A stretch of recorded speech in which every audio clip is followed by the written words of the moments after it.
How to add clickable links in Instagram Reels. Hey guys, welcome back to our YouTube channel. In today's video, I'm going to show you if it's possible or not to add a clickable link to your Instagram Reels. Without any further delay, let us get started. Launch your Instagram application first and get logged into your Instagram account.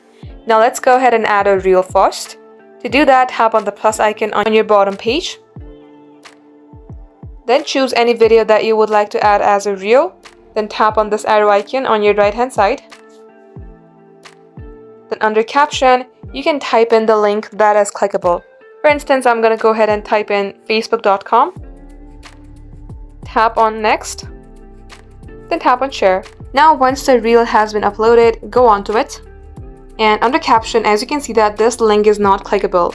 However, if you access this video or this reel through a web browser, you can just select this text and copy it and paste it in your web browser in order for the link to open.